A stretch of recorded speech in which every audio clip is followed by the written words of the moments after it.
दोस्तों आज हम बात करने वाले हैं किसी भी एग्जाम की अगर आप तैयारी कर रहे हैं तो किस प्रकार तैयारी की जाए जिससे एग्जाम एक ही बार में निकल जाए, आपको बार बार तैयारी करने की जरूरत ना पड़े और आप लगातार बार बार एग्जाम दे रहे हैं, एग्जाम नहीं निकल पा रहा है। अभी हाल ही में ग्रुप डी का रिजल्ट आया है, अगर आपका उसमें नहीं हुआ है तो आपकी बहुत ही कारगर हो सकती है। इसके लिए चलिए शुरू करते हैं आज से, कैसे स्ट्रेटजी बनाई जाए और किस किन बातों का ध्यान रखा जाए जिससे आप गलती करने से बचें और आमतौर पर क्या गलतियां स्टूडेंट करता है तैयारी करते समय, उसके बारे में बात करेंगे विस्तार से।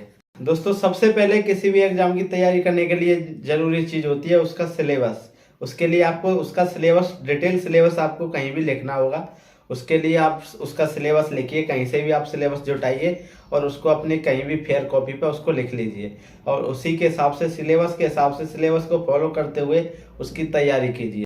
सिलेबस को लिखना इसलिए जरूरी है क्योंकि आपको क्या पढ़ना है आपको आइडिया रहेगा और क्या नहीं पढ़ना है वो भी आइडिया रहेगा, क्योंकि आप कुछ भी पढ़ते जाएंगे जिससे टाइम वेस्ट होगा और बहुत सारी चीज़ें ऐसी होती हैं जो आपके एग्जाम में नहीं आती फिर भी आप उनको पढ़ लेते हैं कई कई बार। इसके लिए आपको डिटेल सिलेबस का पता होना बहुत ही आवश्यक है। उसके लिए कहीं भी आप सिलेबस लिख लीजिए और उसी के आधार पर अपनी तैयारी को आगे बढ़ाइए।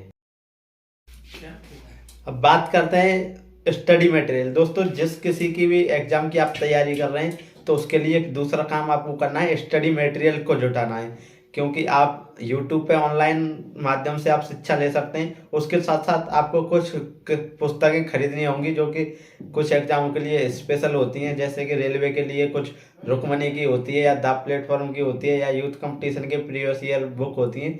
जो भी स्टडी मटेरियल आपके एग्जाम से रिलेटेड है वो आपको जुटाना होगा और उसमें जुटाने में संकोच ना करें। थोड़ा सी लापरवाही आपको कंपटीशन में बहुत पीछे कर देती है। उसके लिए आपको सारी बुक्स, सारे प्रैक्टिस सेट आपको अपने पास रखने होंगे। जहां भी आप तैयारी कर रहे हैं, तीसरी चीज है अपने लिए एक स्पेशल रूम या एक टेबल या लाइब्रेरी में आप जहां भी जा रहे हैं एक ऐसी जगह बनाइए जहां पर दिन के आप 5 से 8 10 घंटे जितनी आपकी कैपेसिटी है उतना आप पढ़ पाए बैठ के, जहां आपको कोई डिस्टरबेंस करने वाला ना हो। उसके लिए आपको एक अपना पर्सनल स्पेस बनाना होगा और जहां आप अपने आप को कंफर्टेबल महसूस करें। दोस्तों ये भी मेन चीज़ है, आप कहीं कहीं भी बनाइए, जरूरी नहीं है वो दिखने में अच्छा हो या बुरा हो, आपको कंफर्टेबल फील होना चाहिए। ऐसी जगह पे बनाइए और जहां आपको डिस्टरबेंस ना हो। उसके लिए आपको याद रखना है कोई भी ऐसी जगह टेबल कुर्सी ले लेना है। ज़्यादातर हो सके तो कुर्सी और टेबल जुटाइए और कुर्सी पे बैठ के ही पढ़ाई कीजिए अगर आप लॉन्ग स्टडी करना चाह रहे हैं, क्योंकि बेड या खाट पर बैठ के आप सोच रहे हैं वो इतनी पढ़ाई नहीं हो पाती है। कहीं ना कहीं आपको आराम के मोड में आते चले जाते हैं और एक समय ऐसा आता है कि आप अपनी पढ़ाई छोड़ देते हैं। इसलिए आपने आपके लिए एक स्पेशल स्पेस बनाइए जहां आप दिन का आराम से कंफर्टेबल होके कुछ समय दे सकें और जिससे आप अपनी तैयारी को आगे बढ़ा सकें। और दोस्तों आपको पढ़ना कैसे है, आप किसी भी एग्जाम की तैयारी कर रहे हैं, मान के चल रहा हूँ मैं, आप रेलवे की तैयारी कर रहे हैं तो आप यूट्यूब से पढ़ते होंगे, शायद आपने पेड कोर्स भी ले रखा होगा।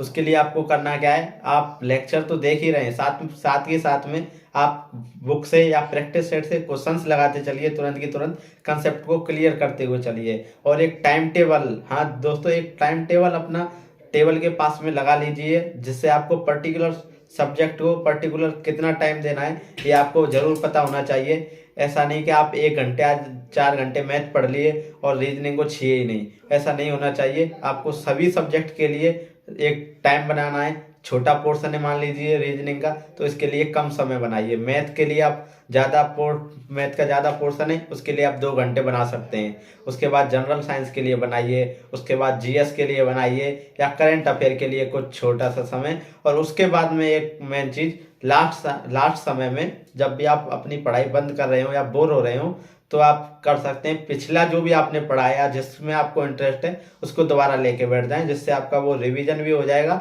और आप बोर भी महसूस नहीं करेंगे। दोस्तों जब भी आप स्टडी करें तो लंबी स्टडी करने से बचें, लॉन्ग छोटे छोटे टुकड़ों में पढ़ाई करें। बीच में गाने सुन सकते हैं या जिससे भी आप एंटरटेन हो सकते हैं वो वीडियो देखें।